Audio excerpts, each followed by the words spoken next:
And we are live on YouTube.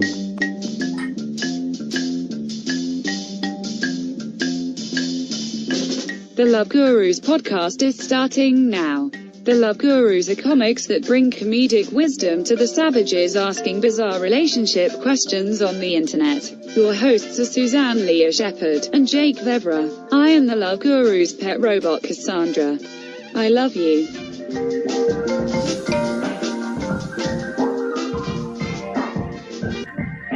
Oh, I love you too, Cassandra the robot. Or that's Cassandra, right? It's like a drawn out AU sound. Cassandra, since she's British. I love that we can peek out from the video and we can, behind the scenes, literally. So it's true. It's true. It's like a little curtain, like a little. Oh no! We've lost. Now we're in the Let me fix our little. There we go. Okay. Anyway, you are watching The Love Gurus. We are live on YouTube right now, or you're listening on SoundCloud or watching on YouTube later. If that's the case, catch us every single Thursday night, 9 p.m. Eastern.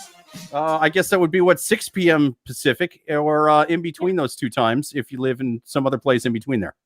Not good with time zones. I think it'd be like 1 a.m. in the UK. So, if you've just been out on a rager, I thought you were going to guess one of the two time zones in between. And I was like, Jesus, this is not a tough math problem. But then you were talking like international. I'm like, yeah, I have no fucking idea. I'm not even going to try to do that kind of math. You got to convert the temperature and everything. Yeah, like 2/3 minus 27. What? I'm not doing that in my head. Especially once the goddamn metric system is involved. There's a reason we base everything off of British rulers' dick sizes and stuff like that, because it's the most efficient. It's the most efficient. Fuck the metric system. You can't have love across a measuring system. That's my first piece of advice. You got to be on the same side of the ruler to fall in love. I'm Standard, She's Metric was one of the shittiest Garth Brooks songs ever written. But that melody got me. That, not the words. So I guess we lost a guest, but that doesn't matter because we have an amazing podcast. He's coming back in. Yeah, there we go. Where is it? Yay! And he's back. Let me actually introduce our two guests. Now that we're up to four again. First time on the podcast, hilarious stand-up comic. Follow him on social media, Adam Sokol. Thank you for being on the show. Thank you for being here, man. And also another first-time guest, another hilarious stand-up comic. You can check him out on the Bushwick Bears podcast. You can also see the Bushwick Bears show. Stand-up show live at the Stand, 6 p.m. Did he drop again? Yeah. Adam's down again. but either way. The Bushwick Bears, 6 p.m. Check out the Bushwick Bears show, 6 p.m. May 6th, 7 p.m. at the Stand. Boris Khaykin, thank you for being on the show. Yay! Yeah, thanks for having me. Absolutely. I think Adam is going in and out for Wi-Fi because Adam has this fun feature when he joins. It sounds like there's a pet chipmunk eating nuts. And he says it's a digital issue. Listen, Adam, whatever pets you have in your house, it's fine. We're not going to judge, okay? Unless you literally are being blown by a chipmunk right now. Then I'm going to be very upset. I just watched the documentary, my octopus teacher last night. And so now I'm against any weird sexual shit with animals. I'm saying that right here, people. No Wait, more. is that what that documentary is about? I thought it was like something humane. I think it is something more heartwarming than blowjobs. It's mostly heartwarming. It's a little gropey with the octopus. All right. Is it one octopus, 8 men? Yeah. It's a little. Yeah. He cut out a little bit, but yeah, it seemed like a little living hentai porn. They're smart, right? They're supposed to be very intelligent animals. So an octopus. Well, yeah, I think this octopus is supposed to have a very deep emotional, connection with this scuba diver guy. I saw the capable preview. Of consent. Sorry. capable of consent. That's it how wrote it out yes. in the sand on the beach floor. It wrote it out like, it's cool. I am down with this. Sign octopus. And there's 8 signatures right next to it. So you know anal 2 underneath. Checked. Yes. Sticking his finger in the middle. Oh yeah. No, it changed the way I look at octopus. You know, I used to occasionally eat octopus like at seafood restaurants and stuff like that. Yeah, it is delicious. I didn't know how smart they are. Now I'm like, I don't know if I want to eat it occasionally. I got to start eating that shit like twice a week. I want that intelligence in me. I'm dumb as fuck. I need to be smart like an octopus. Its powers. Get its powers. Yes, I will gain your power, octopus. I will be delicious and heartwarming, just like you, and intelligent. I will jerk off 8 men. Yes, I want to give 8 hand jobs at once. I would make so much more money that way. I mean, it would be amazing to grow another arm. Like, you know, if you ate so many octopi that you grew another arm. I mean, assuming that the arm came in at a good spot, you know, like it would suck if it started growing out like the bottom of your foot or something. That would blow. It would. Octopi, like apple pie, but better. What rounds out the Thanksgiving meal. Yes, absolutely. I'll tell you something else that is good with Thanksgiving, and that is honing Sauvignon Blanc. Yes, the unofficial 5th member of the podcast, the white wine. This is actually a really nice one, man. It's a little nicer than the shit we usually drink. It's like $17-18 this bottle, man. It's pretty good. Usually I go 10. That's what I'm saying. That's why it's better. I mean, there's the $10 bottle of wine, and then there's the $20 bottle of wine, and it like that is the difference between night and day, in my opinion. But then anything over 20, I cannot tell. It could be a $200 bottle of wine. I'll be like, it kind of tastes like the $20 one. What? Yeah, you know, you especially with like alcohol and food stuff, you really start to get diminishing returns after that kind of mid-range. You know what I'm saying? Like the difference between a $15 bottle of whiskey and a $30 bottle of whiskey is like huge. You know, but then you go 30 to 60, and it's kind of like, they're both still pretty good. I mean, some are better than others, but it's nothing like that $15 to $30 range, you know? Yeah, that makes sense. So is Adam trying to, there he is. He's back. He's on mute. Hey, what's going on? Oh, there he goes. Nope, still on mute. Oh, let me wait. I think I have to be able to do this. This is my favorite. Yes, he's doing it. He's doing it. Can he do it? Let's give him some background music. 2. Oh, can he do it? Yeah. Intense, like Saw music. It's like you're calling an athletic game. If you don't unmute yourself. Yeah, he made it. Yeah. I think this 3rd time's the charm here. I think it's going to be amazing. It's going to be amazing. We got this now. I do too. And without further ado, now that we have all of our guests, now that we have plugged the delicious Honing Sauvignon Blanc, are you guys? Adam's blog? Oh, yeah. Check out Adam's blog, Adam Sokol at WordPress.com. All right, now I'm just going to cut out again, actually. That's all I came back to do. But without further ado, it is time for our first question on Love Gurus Podcast. People, write your questions into loveguruspodcast@yahoo.com or join us live every single Thursday at 9 p.m. Eastern. Oh, here we go. Joel Smith is already with us on YouTube. Hi, Joel. I always thought intelligence was bred, not ingested or inserted. Be careful gaining knowledge, Jake. Fool me once. Shame on you octopus people. You know, I'm not. I disagree with the sentiment that intelligence cannot be inserted. Some guys seem pretty smart, so that's true. I did once claim that while I was pretending to be a professor, and it worked. I mean, my TA in college, yeah. To tie it back to my octopus teacher, I wonder. My mom said the same thing. She saw it and was like, "I'm gonna at least try to eat octopus less." But why is it that intelligence is, like that's why we don't want to eat the thing? That's a good point, because pigs are really smart, but we don't give a shit about them. Bacon's delicious. So some people do. Yeah. So, but it is a good point. I think it's also just when you humanize any animal, you know, the next 3 weeks afterwards, it's like, oh my God, I can't believe that. Then you get yourself to a good Greek restaurant and you're like, okay, the seafood platter. People can be It's true. stupid too. Like I feel bad for the stupid animals more than the smart ones. Yeah. Right. Yeah. That's a very good You were going point. to suggest we eat stupid people and not smart animals. Yeah, very good. Woo-hoo! It's true. I think Jeffrey Dahmer probably only ate the smart ones. If I would imagine, he'd want to eat a smart one more. He's like, this guy, he's hitting on a guy in a bar, and it's the guy, like, he didn't even know that America was in a war in between World War II and Vietnam. It's like, yeah, dude, it was a Korean War. Like, it was a huge deal. This guy's too fucking dumb. I'm going to eat him, and his stupid genes are going to go into my tum-tum and make me really fucking dumb. I'm not dealing with that. Tum-tum. Yeah. Yeah. I mean, I'm just saying, like, I think that if you donate your body to science, like, just know it's a possibility that they might eat you. Like, you're waiving that right. Soylent Green had to get developed somewhere. You know, like, they didn't just start off day one, we're putting it in a can. No, they're starting off feeding dead people who volunteered for medical experiments to inmates and going, prisoner 36229, you're getting an extra sundae today. You're getting dessert. There you go. Eat it and tell us how you feel.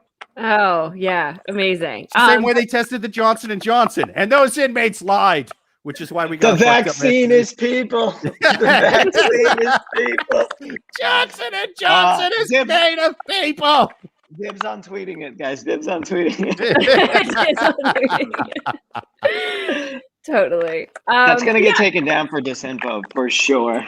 Yeah. Oh, yeah. Hey, listen, YouTube people, we also think that Pfizer and Moderna is made out of people as well. Yeah. Equal across oral vaccine. We don't discriminate based on vaccination company. Started with the polio vaccine. Came right from FDR himself. Am I right? Yes. Okay. I think, new conspiracy theory. I don't think the polio vaccine was real. I think they were just taking all the sick kids to a little fucking camp. You know what I mean? Little sniffle camp. And they were never heard from again. Who's good to baby sniffle?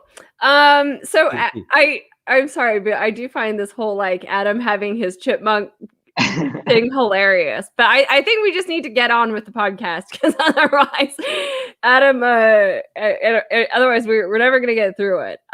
Should we take our first question? But first, Joel says pigs are smart enough to know that they're delicious. Yeah, that's true.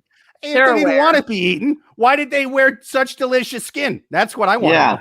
I know I'm delicious, and I take precautions to protect myself. Fucking A. I am delicious. That's why I drink a lot of what? Honing Sauvignon Blanc to make myself age horribly and make myself look like a chubby, balding Steve Buscemi. That way cannibals are like, I can't be good for you. Yeah. Turns out I am. Boris is like one bad sunburn away from being someone's main course. So he doesn't stay in the sun. He gets a hat. That's right. All right.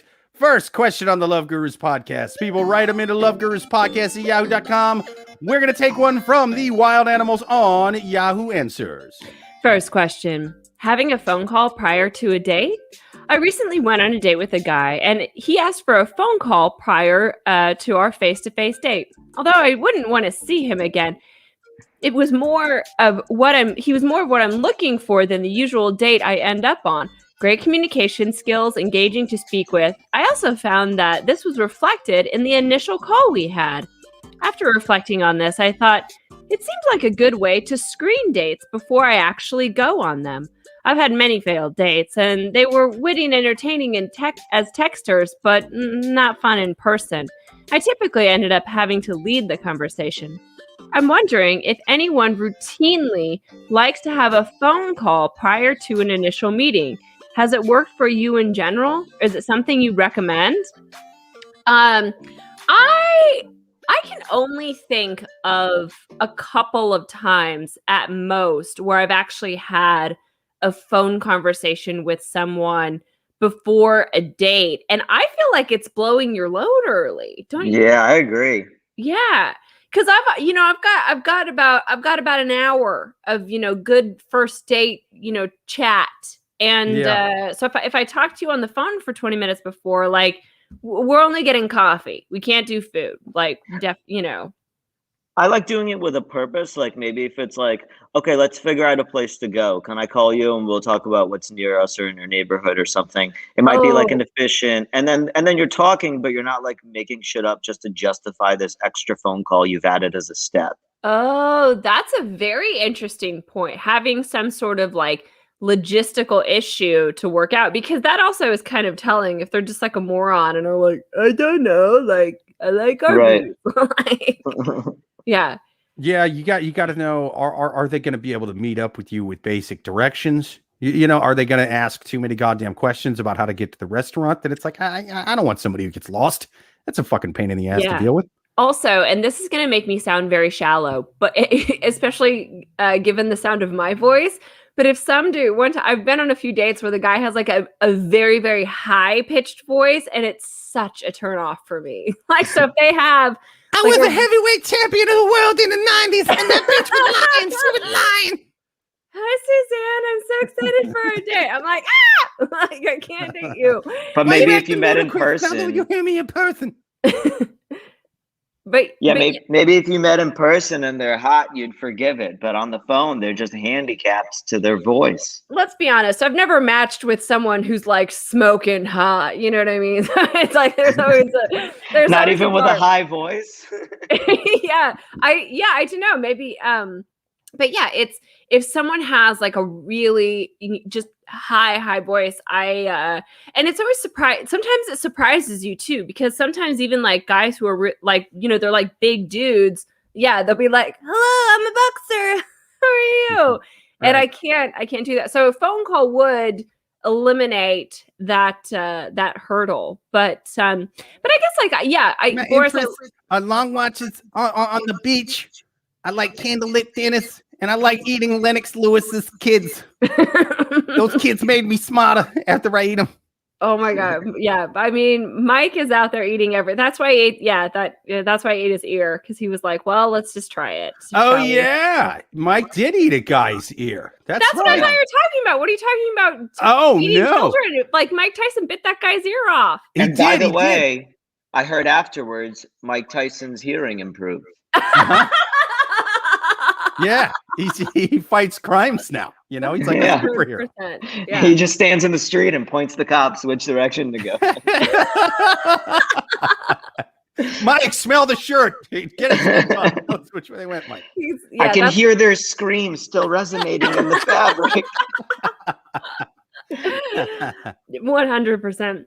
No, I'm talking about there was a fight that he did like right after he got out of prison. It was like his first or second fight where they kind of put him up against, kind of journeyman boxers or whatever. Not like journeyman, but he wasn't fighting top ranked guys because he'd been off for like 3 years or something. And right before prison, he fought his grandma. So it's a really large skip. Yeah. To be fair, his grandma did make it till the third round. And I'm going to beat you just like when you was a youngin' boy, and really just fucking saying mean shit to him that he hated from childhood. Clinching up. Your name is still Cassius, Mike. Yeah. I mean, Mike Tyson is one of those people. I mean, talk about reinventing yourself 87 times. I mean, he's been on like comedy roasts. He did a one-man special that I watched, and it was actually pretty good. Like, I think I saw that. Yeah. It was pretty good. Uh-huh. I mean, I think it was an hour, and I'm not saying the whole hour, but like the first 15 minutes, I'm like, okay, Mike, I'm listening. Like, it was entertaining. He's an interesting guy to watch. Yeah, for sure. He sort of got an industry pass too, though, because he does have a history of things that today, if he didn't go to jail for, would at least be like cancelable things in the comedy world for sure. In a time when you cannot ask a woman if you want to jerk off in front of her, going to prison for rape is going to hurt you. That's going to get a fucking Netflix special taken away. But I don't know, man. He still claims he's innocent. I know he's not the first guy to ever say that shit. He wasn't, but yeah. I mean, Mike Tyson is the reason why I know what the word fornicate means, because I remember as a child, I was like, Mom, what does fornicate mean? Yeah. She's like, well. No, but after he got out, he fought this guy, knocked him out within a minute. It's like 50 seconds. And then in the interview, he's just fucking going crazy. Lennox Lewis was the champion at that point. And he's just fucking going on and on like, I want Lennox Lewis. I will eat his children. All praise to Allah. And it was just a crazy, like he said he was going to eat a guy's kid and then praise Allah, like right after. It was the craziest thing. Is that the one where he was like, yeah, I'm going to fuck you in the ass till you tell me you love me? No, right? That was different like that. Different one. I'm glad you got your early Mike Tyson quotes down because I've definitely gone on YouTube rabbit holes Classic. of like 80s and 90s Mike Tyson interviews. That was one where it was after he got out of prison, but this was during a press conference. A guy from the audience yelled out something like, oh, put him in a cage or just some hack shit, you know? He just turns around. He said, What'd you say to me, white boy faggot? And then just starts going. Yeah. It starts with that. He screams at this guy. And it's just a bunch of press people. There's no telling who the fuck said it. He's a guy in the middle of the room. He screams at this crowd of people for like 8 minutes. And at one point, like he keeps calling him a faggot and stuff. And F word, I probably should, but he keeps, and that's at one point he yells, yeah, but okay, if that's cancelable, I don't know what. I'm gonna fuck you in the ass till you love me. Like that's he screamed that at him like not even as a joke, not even as like a roast joke. He just screamed that at him, man, in the middle of talking about how he was gonna beat him up and he was gonna fuck him. And this was like right after he got out of prison for a sex crime. And it's just like, Jesus Christ. Go down a rabbit hole of Mike Tyson quotes and interviews. And like it's so crazy. Well, you know, we really covered all bases. You know, a heartwarming story about an octopus, and then Mike Tyson using his tie it back to the question. I think you should definitely do the phone call first to make sure it's not Mike Tyson. He can't do any voice. I think, no, I'm not Mike Tyson. This is not Mike Tyson. Like if it's him, you got to kind of, Yeah, I don't know. I personally think that. My final thought on this is that, listen, the only thing that I would be screening for is a voice, and it's, you know, like Boris said, he's trying to get back in. Oh, I was gonna say, yeah. Oh, Adam! Dude, sorry you've been waiting a bit. For some reason, the fourth person, when it comes to like letting them in, I have to like scroll down to see. I can barely see the top of the screen. So sorry you've been waiting for a while. I am living for the drama. Is Adam gonna be here? Yes. I love it. So one of the big guns, my my shitty computer. I thought she could handle it, and she just doesn't have it in her. So I had to swap out with my wife's computer. Oh, nice. That's better. Yeah. It does sound better, man. We're not having the audio problem. So, dude, Thank you for doing that. My fault the whole time. Yeah.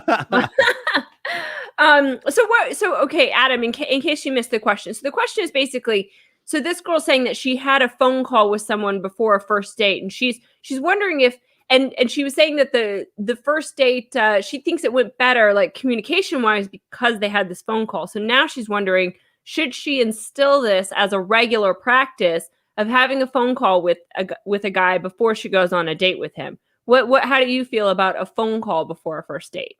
I mean, it's been so long since I've been on a first date, but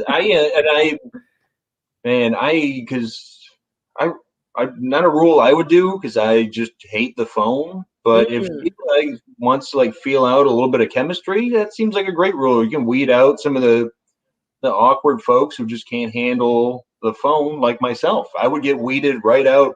I would never make it to a first date with this lady. But here's what I think is awkward is that you like, obviously, like you have a phone call, but by that time you already have a date set up. So if the phone call goes bad, you have to then like cancel the date, which I feel like is more cruel to be like. Well, that you do on text. That you know what would work?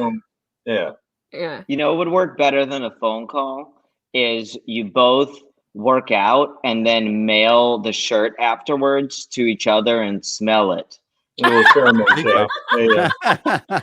Yes.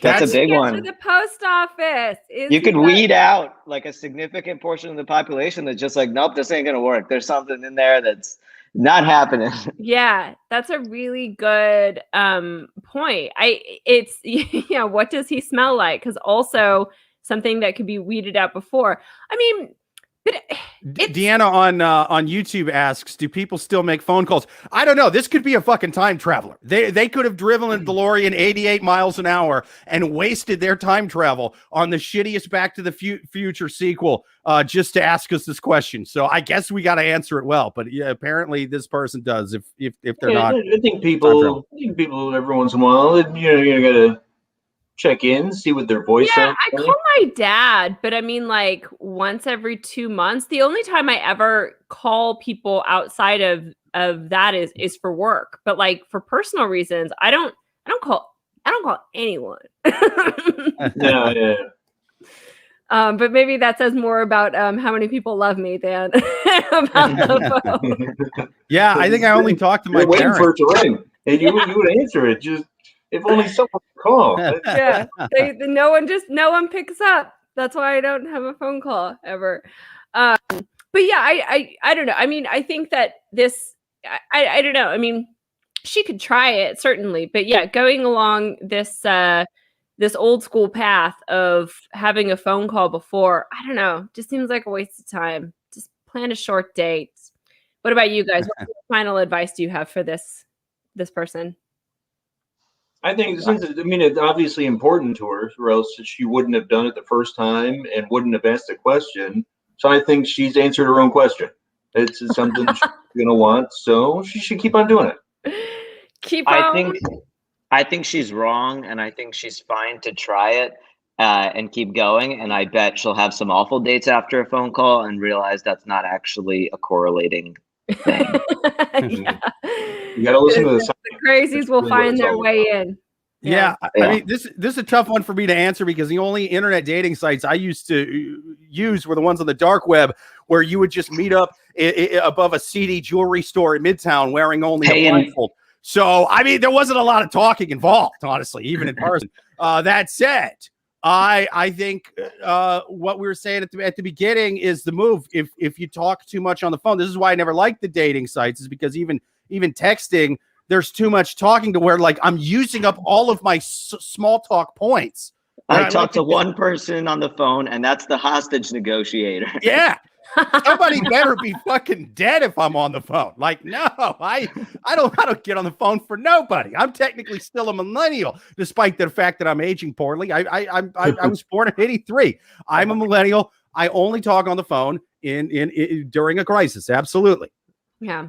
Yeah, young people, they can text their grandparents. That would be fucking awesome. I mean, most of my grandparents are dead, but you got to call them every time. You can't just text. Teenagers and like people in their 20s, they text their grandparents. That's amazing right there. Yeah. Joel on YouTube says Adult Friend Finder was never a dating site. No, but I paid my rent with it back in the day. It was used for a lot. He also says he remembers the Tyson comeback fights. If he remembers correctly, he whipped Dahmer's nutritionist and served him up with a creme brulee. That's right. That was one of the things that he said he was going to do to that reporter in his fucking 8-minute blackout rage scream was he Dahmer's nutritionist with a creme brulee. And then he bit a guy's ear off. So it turns out it was a fucking premeditated ear biting.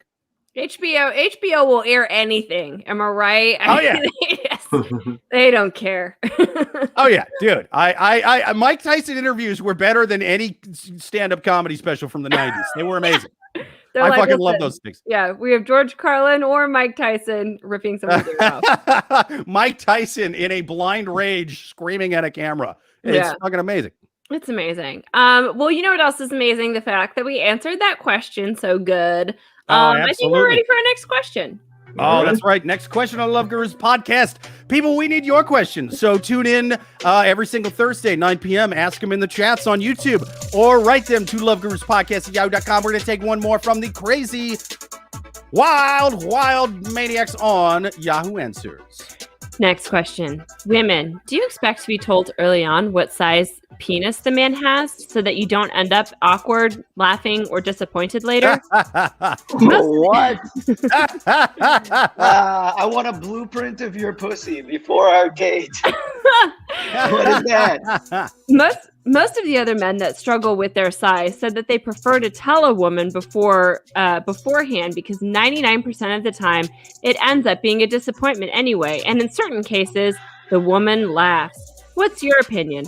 imagine you started talking to me. I got friends in low places. Go ahead.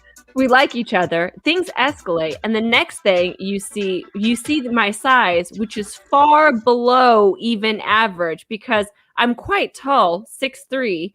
No! So that fucking dude, if you're 6'3" and you got the proportions are way off. You are. I want to be 5'2" with a fucking 9-incher. That's the move. That's photogenic. That looks like a goddamn fleshy pogo stick at that point. You aren't expecting it at all, and you end up awkwardly laughing or just disappointed, and then you text saying, really enjoyed your company, but I don't think it'll work.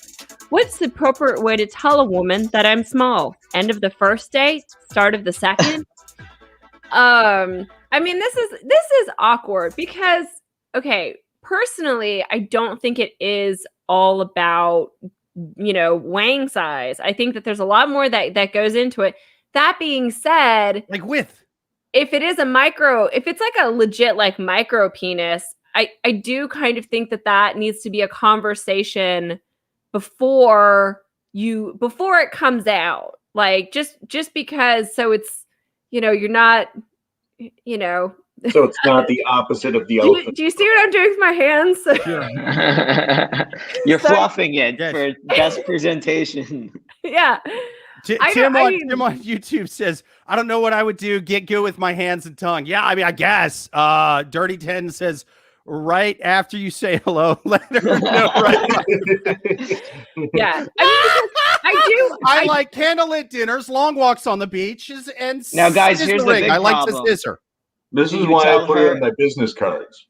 I just hand them right there as soon as I introduce myself. And that is it. Now, here's the question: in metric or American? That's the real question. Yes. You're like, I am 10. And if it's in metrics, you get to count your foreskin as well. Yeah, that's one of the rules in the EU. Yeah, it's height dick. Sean McDaniel saying, yeah, height dick proportion. Are you down with never been more happy to be short? Yeah, I mean, that's actually good. I love that acronym, HDP, because it does make a difference. But, because if you're... HDP was a wrestler in the 90s who was only legal to fight in Tijuana. They would not allow him on TV. But here's what would be awkward. I mean, what if you are like legit 5'2" and you have like a massive wang and then you go to the pool? Like, that's I feel like if I had a short boyfriend and he had a massive dick that obviously would like show through his swimsuit, I feel like people would be looking at me at the pool like, damn, your vagina. Like they're asking questions about my vagina based on what his swim trunks look like. Like that wouldn't be okay. They're coming up to you when he goes to the bathroom like, ma'am, are you okay? Do you need medical attention? Yeah. Do you need me to help you walk? Can you walk okay? Yeah. You can never like twist an ankle because if you're walking funny, everyone's going to assume otherwise. Yeah, exactly. Like you can't wear heels because if you step wrong, people are going to be like, damn, her vagina. Like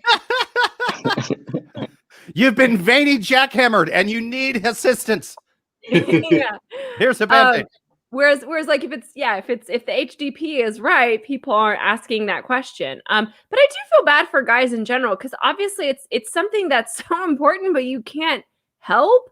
But I just think, yeah. So I don't know. I mean, would any of you feel comfortable? Like, let's say you did have like a micro penis, like I'm talking like, like, would you say something to your partner beforehand? It probably should be broached. I don't know. And so, but at what point? So his question is, should it be after the first date? Should it be like, at what point would you broach that subject? Third date? What? Third? Yeah, that's a good. I'd say sometime after sex. After then you bring it up. Yeah.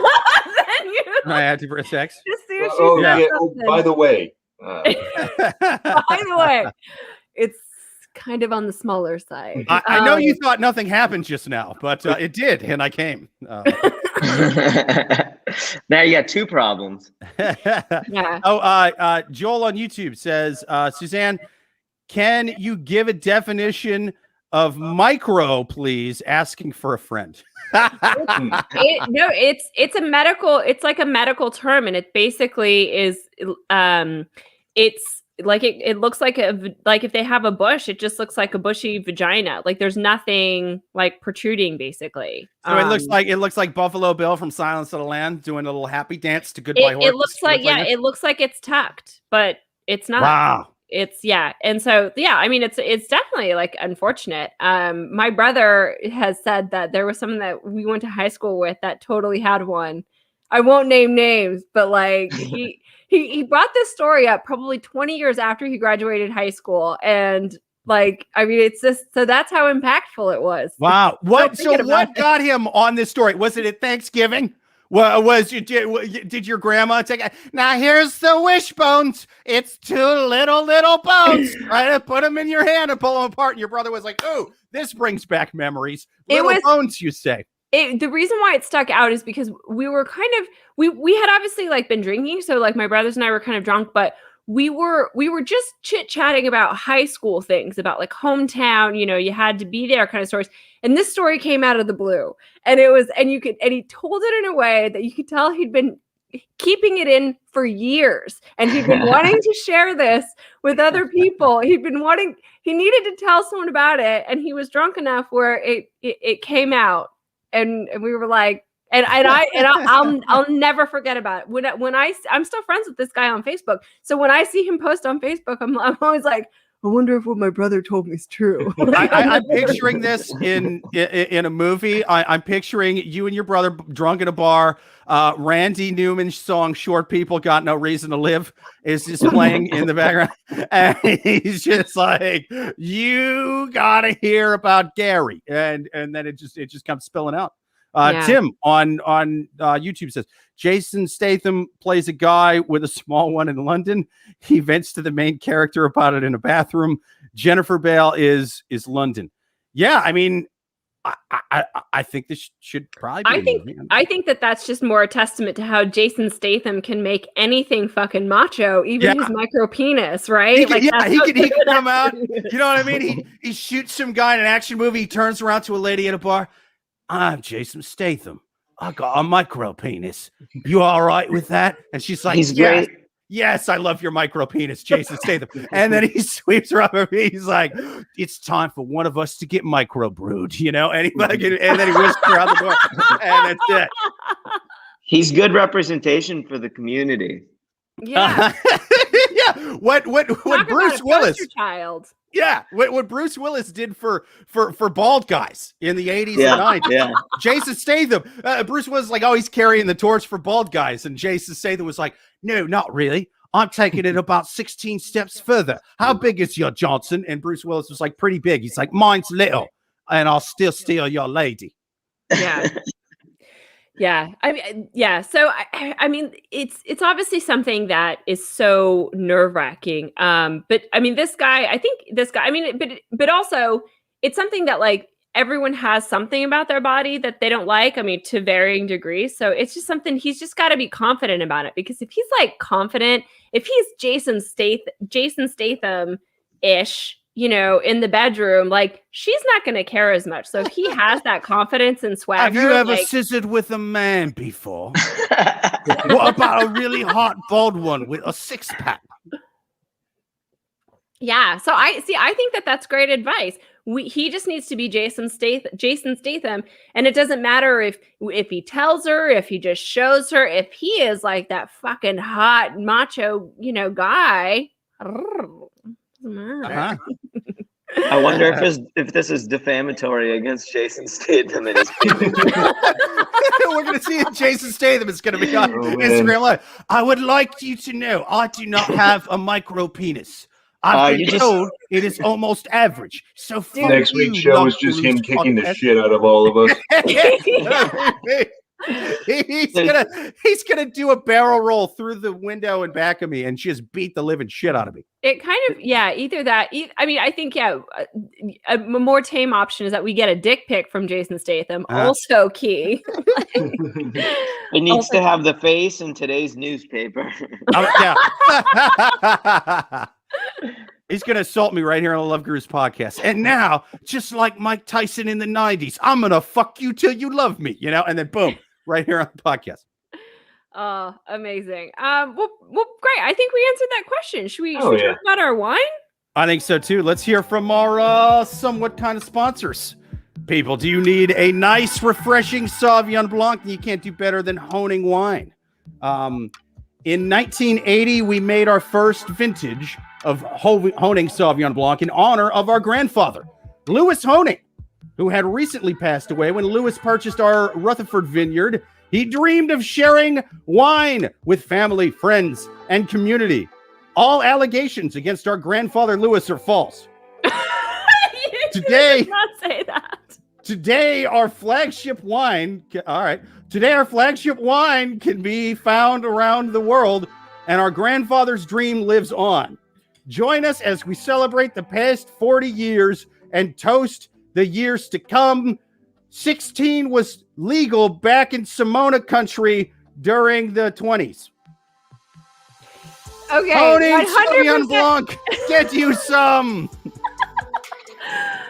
I mean, that started out as a very heartwarming story, and then it kind of took a turn for the worse. That rich grandpa kind of Harvey Weinsteined himself. Yeah, I mean, I think he was kind of trying to win us over with a nice Miramax cartoon at the beginning, and then he fucking, by the end of it, he's getting fucking busy in the top of a potted plant in front of us. And I mean, I don't know.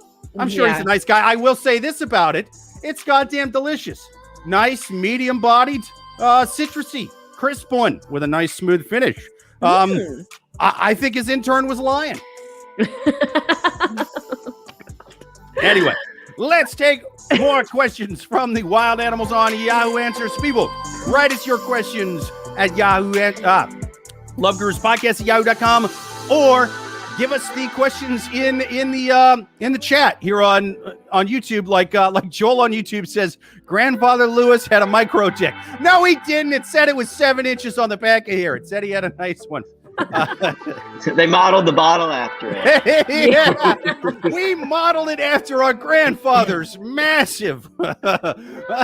They fucked up the circumcision at the top, admittedly. All right, the rabbi took a little too much off. Yeah, the moil had too much of the wine.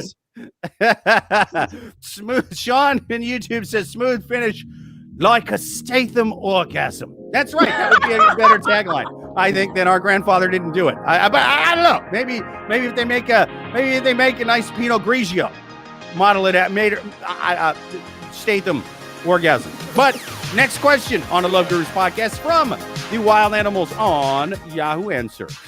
Next question. Is it ever a good idea to redate someone? We dated and really clicked, but ultimately things didn't work out the first time around. There were a few major factors in our lives that caused us to be incompatible, but now those factors have changed. I recently reached out to her and he has been enthusiastically there for me and encourages me to continue to reach out to him. It seems as though he's really trying to let me set the pace of communication. While we ultimately agreed to end things, he was more so the one who did not want things between us to end. I'm realizing that my feelings are still there for him, and now these factors have changed. I'd like to explore a potential relationship with him again, but I'm unsure of how to bring up this idea. At this point, we've only had text conversations since getting back in context. It's been about 6 months since we broke up, and we dated for around 10 months. Is it a good idea to redate? I think no. Right? I think you can do it once, but then don't do it again. Yeah.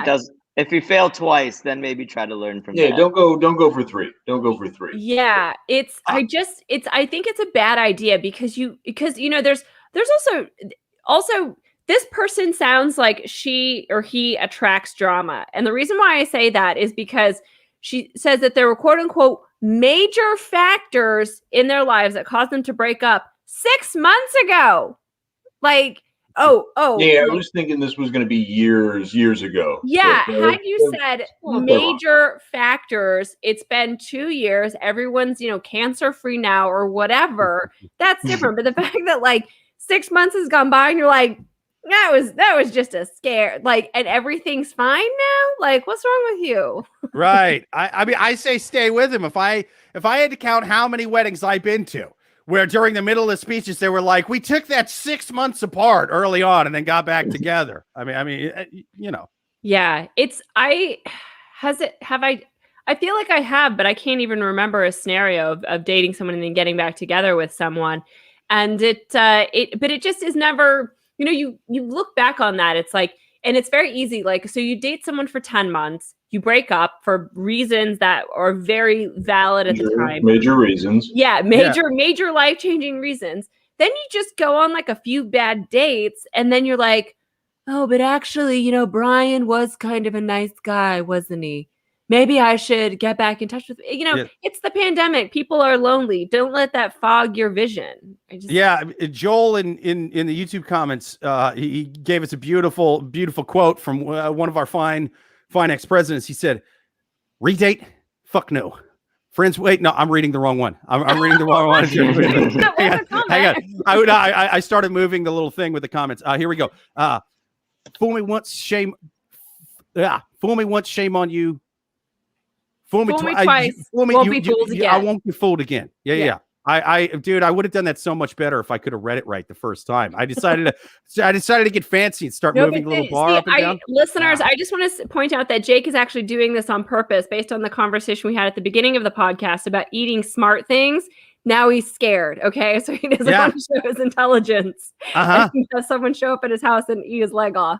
Turns out I've been eating octopus, so I've been getting crazy like Rain Man smart without all the stuttering.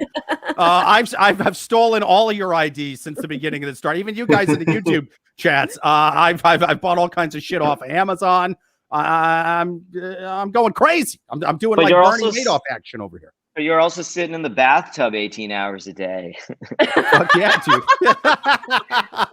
I'm jerking off. It's a trade-off.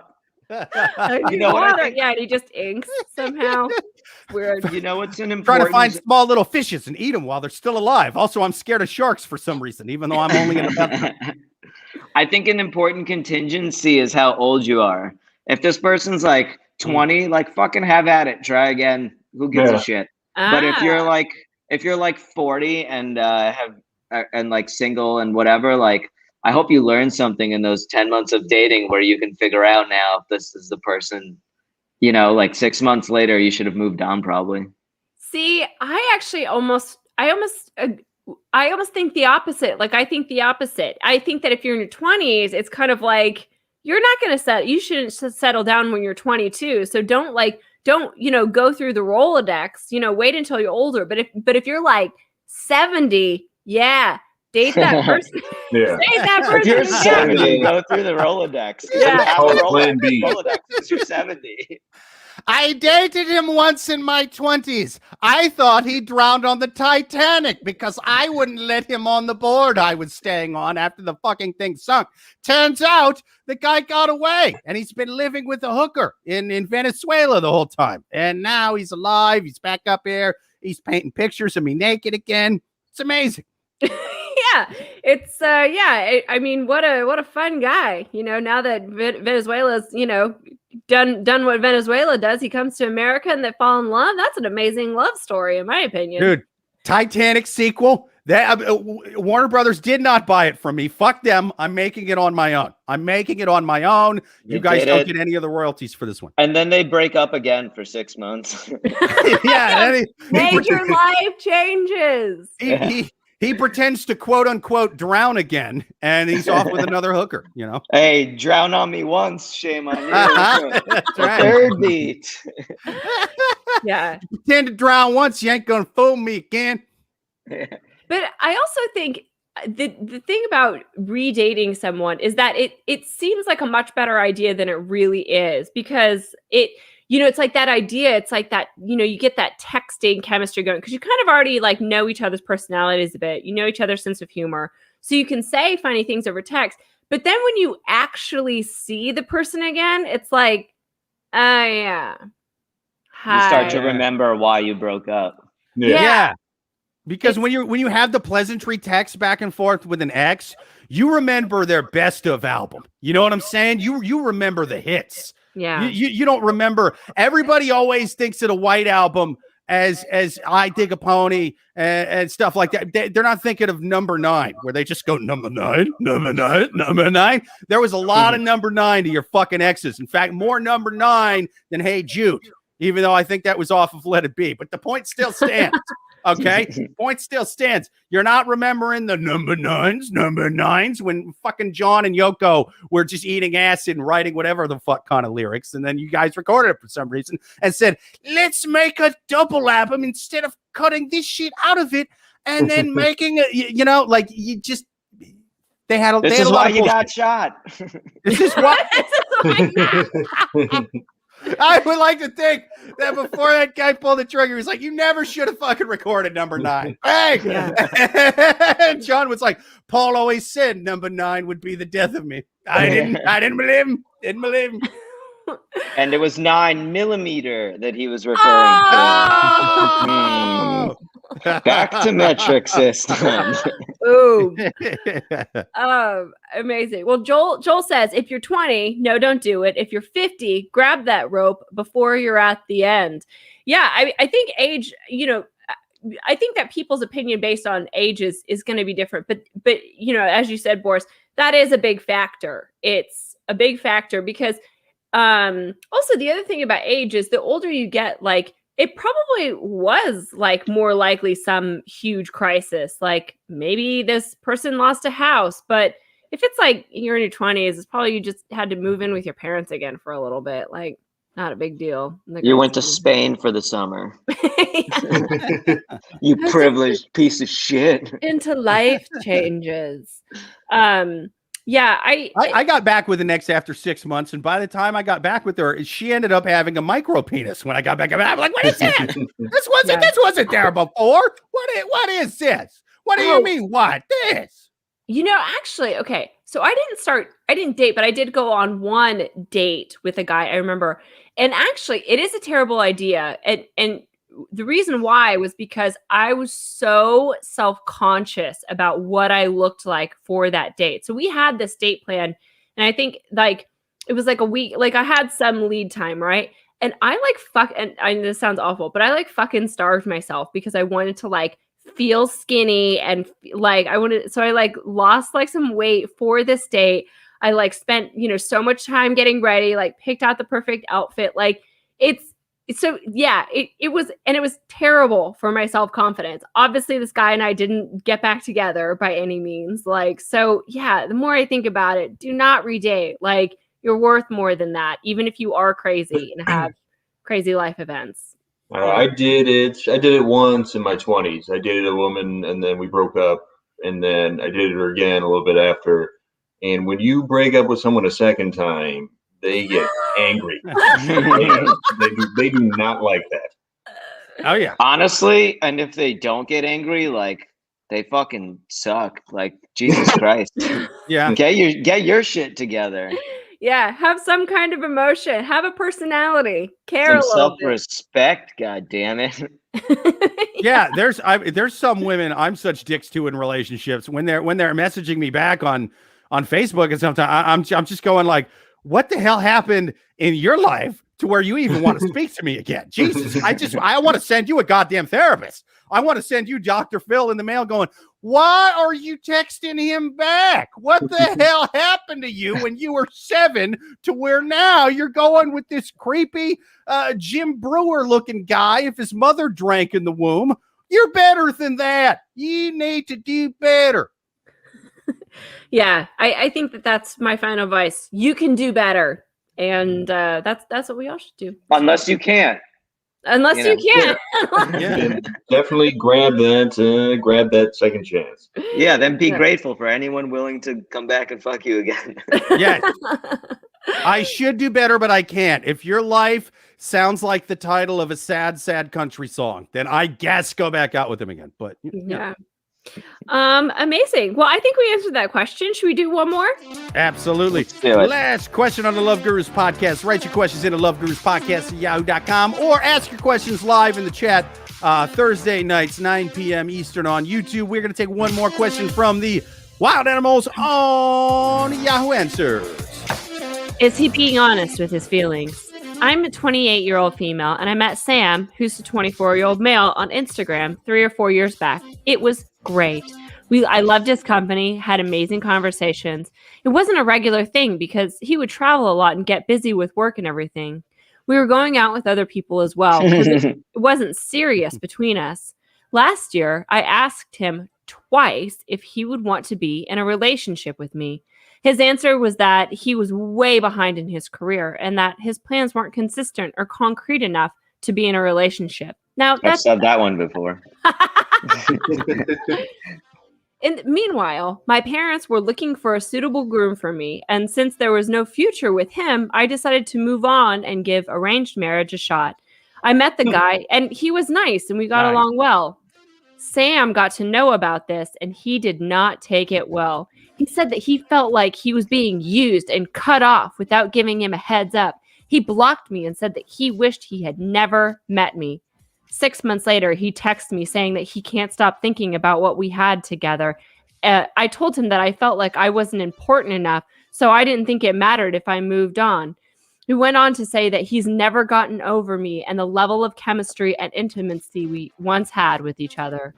Is he being real with his feelings? Wow, this is turning into the best romance story Bollywood ever made. This is like the Indian graduate. He's banging on the fucking glass. Don't marry the guy that's better than me in every way. Yeah, I feel like this is the first time that we've had a question on the podcast, and I genuinely am kind of like, I kind of want to know what happens in 6 months. Like sometimes I'm curious, but like I like genuinely want to know. I mean, yeah, because there's so much drama. Like we've got, he kind of snubbed her before and was like, whatever, my career is so much more important than you. And she's like, cool, well, I'm just going to go and get arranged marriage. Meanwhile, her parents find this like awesome groom for her who's probably totally rich. And she's like, cool, this guy sounds awesome. And he's like, wait, you're supposed to be obsessed with me. What gives, you know? Yeah, Sam sucks. I think that's the one objective the one thing we know for certain. I don't know what's going to happen or anything, but we can all agree that Sam sucks. Sam totally sucks. I'm going to stand up for Sam right now, and I'm going to say maybe it might depend on how old they are in this picture as well. And Sam is like, Sam is like 20 for everything. Well, it's just an important nuance. But also, sorry, not to interrupt you, but because she says she's 28, she's 28 and Sam's 24. Oh, yeah, so we know how old that they are. falls in there. I was gonna say Sam's 12. Let him grow up. He's doing so good in my algebra class in Florida. I'm telling you, he's the best. He's the best student I ever had. He's 37, but says he's 28, and his career that he's behind in is being a DJ. No, Sam is awful. Shut up! That would be so funny. Yeah, see, he's a DJ. But yeah, turns out I'm Sam. I'm like, why? I shave my hair like this on the sides and in the back. I do that because I feel older than my age. But yeah, I agree. I do agree that age always has a factor. So, but this time we do fortunately know how old they are, and it's I think that if you're again, to me, it's just jealousy. Sam's just being a douchebag because she asked him. She straight up asked him. She said, "Look, Sam, let's have a relationship." He's all like, "No, I gotta go play this cowboy bar in Arkansas because my DJ career is blown up. I'm gonna be the next Avicii," and totally snubbed her. And the only thing he did like Avicii was fucking OD, that's it. That documentary is like hella sad. But, I haven't seen. Is it more sad than the octopus one or less sad than? I haven't seen the octopus one. You haven't seen the octopus one? I gotta watch the octopus one. But you gotta watch it, dude. You gotta watch it with a good TV with the lights off. It's one of those. I'm telling you, it fucking looks cool. After you see that one, you will never want to eat Avicii again. I'm only eating octopus, no DJs. Octopus are way smarter than DJs. And they could spin in me. If they could spin 8 records at once. Yes, they would be the best DJs. Oh my god. Totally. Or 4 records, 4 hand jobs, however you want to do the math. Yeah. That's gonna be on the deleted scenes. To get away from the shark this time, the goddamn fish started playing 8 records at once. And the ocean had no choice but to dance. It couldn't eat her anymore. It had to fucking dance. It had glow sticks and everything. Joel says, holy Christ, Hallmark has nothing on this letter. She needs to move across the country and change her name to Jake. How do you know she didn't already do that? This could be me going full like Kevin Spacey in The Usual Suspects, writing my own question on Yahoo Answers. I'm talking about it here. Like, I don't know what's going on. I start walking normal at the end. I stop acting drunk. Turns out this is all apple juice right now. Yeah. The whole fucking thing is a lot. Yeah. But okay, I think that we also need to take a step into the direction of we need to hypothesize about this groom that she's potentially marrying through the arranged marriage. Are we in agreement that this groom has to be either like rich or like has something amazing going for him, right? Like something about this groom has to be amazing, which is maybe Sam to have like jealousy. Her parents picked the groom for his huge dong. You know what I mean? It's like, we can see it through the jeans. We can see it through the goddamn pants. Perfect for our daughter. Yeah. Did I miss? Are they using arranged marriage in like the literal sense, or just like her parents hooked her up with somebody through somebody they knew? Sounded like it was literal. Yeah, literal, right? Yeah, it says I've never heard somebody go arranged marriage a shot. Like my mom introduced me to this guy. It's totally an arranged marriage. Like I've never. No, yeah, this is like a yeah, like a thing. So yeah, it's just Sam is just like being such a douchebag. I think that she should marry the rich guy that her parents are trying to set her up with, and because also the thing that is against Sam from the get-go is they met on Instagram. Like what? Like right. I mean, that to me is, or maybe that just shows that I'm a million years old. Like, I like the hypothesis that fuckboys are going to bring back arranged marriages. Like, it's just going to be like, enough. Let's just do this. Yeah, there's too many fuckboys out here. I need my parents to just find a guy who's not a fuckboy. Mom, Dad, I need you to find me a fuck man. These other guys I'm finding on my own just suck. Yeah, if I call, I mean, yeah, there's certainly times I've thought about it. If I could just call my dad and be like, Dad, it's never gonna happen. You just need to pick someone. He'd be like, well, that's not like in our culture or beliefs. I'm like, can we adopt it? We're converting to somewhere where I don't date the 7th DJ in a row. This is bullshit. Yeah, it's It looks grim, but I think that she has a bright future. Sam, meanwhile, it's never going to happen for him. Probably not. Yeah. Yeah. Go ahead. Joel says, I'm concerned about the whole arranged marriage thing. I'm from the South, so that could mean that Mom thinks Bagger at Piggly Wiggly is quite the catch. See, okay, I understand. I want to see that movie. I want to see the movie about like an Alabama arranged marriage. It's just a thing to where it's like, no, girl, you're gonna marry Dale from the Cracker Barrel. He's assistant manager. And she just fucking drags her in a headlock, and they just get married. You see how straight that boy's spine is? He's a catch. Yeah, I mean, maybe he is a bagger at the Piggly Wiggly, but there has to be. I am dead set on there has to be something about this groom that is awesome, and that is why Sam is so raging with jealousy, because she probably didn't change. She probably was still the exact same person.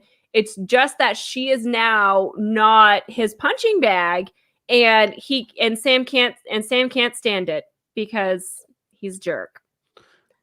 Sean says the groom is named Kobayashi. Well, that would be a good reason to arrange marriage. Someone to Kobayashi, the eating championship guy. If it's like, listen, I'm arranged marrying you to this person for grandkids reasons. A, he's rich because he's a famous world champion of something. Doesn't matter what the thing is. He's a world champion of something. Also, your kids, my grandkids, are going to have genetics that will let them eat 87 hot dogs a day and still keep a six-pack. Kobayashi, you're marrying Kobayashi. I don't care, Linda. You're marrying Kobayashi. Yeah. The wedding spread is just hot dogs. Yeah. That sounds amazing. I would totally. My grandkids get to eat all fucking day. Just pizza for lunch and dinner. Never gain a pound. Kobayashi. In fact, Kobayashi, if I ever have a daughter, you're marrying her, sir. I know my daughter's going to be way younger than you. I know it's probably not going to be legal in many states before you die, but I will move to whatever fucking crazy. We're going to Utah. I want Kobayashi. I want you and my future daughter to have a compound in Utah where our grandkids can eat whatever they want. Are you sex trafficking for hot dogs right now? That would be a very Midwest thing to sex traffic for. Yes. Yeah. Wait, what kind of meat is this for? I mean, this is kind of fucked up, but like, this is one of them fancy cows from Japan that gets fed like sake and massages and gets jerked off by octopuses all day or whatever. Like, it's one of them cows. Yeah, whatever. Love me. Yeah, I think it sounds amazingly yummy. Yeah, so so maybe that could be another route for her. Just go ahead and marry your Kobayashi boyfriend. Any other final advice for this young lady? No, just fuck Sam. Just to reiterate, fuck Sam. Fuck Sam. Yeah, I think. I don't think fuck Sam, but I do think you snooze, you lose. In what sense? I just think from Sam's perspective, you snooze, you lose. I'm saying I find Sam's perspective understandable at 24, but you snooze, you lose. You made your decision, and it'll be a good lesson. Boris is out to teach a lesson. Yeah. I say go with the arranged marriage since you already broke up with the one guy first, but unless Kobayashi comes along, I think Sean hit the nail on the head. Go fuck Kobayashi. That's what it is. I don't care. Be like, Mom, Dad, I'm going to Tokyo. Why? You'll find out. This is going to sound crazy. You're going to find out when I come back if my mission is success. If not, I'm just going there to fucking do selfies while eating sushi off of conveyor belts. Yeah. Amazing. Well, perfect. Well, I think we answered that question. I think we answered all of our questions really, really good. And and amazing comments from the people today. This has been awesome. Thank you to Joel. Thank you to Sean, Tim, everybody, man. All Dirty Ken, everybody. Deanna, Amy, all the people commenting. You guys were awesome. Catch us back next Thursday every single week, 9:00 p.m. Eastern. Catch Boris. Catch the first Bushwick Bears show. That's May 6th at the Stand, 7 p.m. Check out Adam's Sokol. Thank you. Yeah, absolutely, man. Thanks for being on, man. Thanks to our guests. Thanks to the listeners. Until next week. Later. Ending broadcast.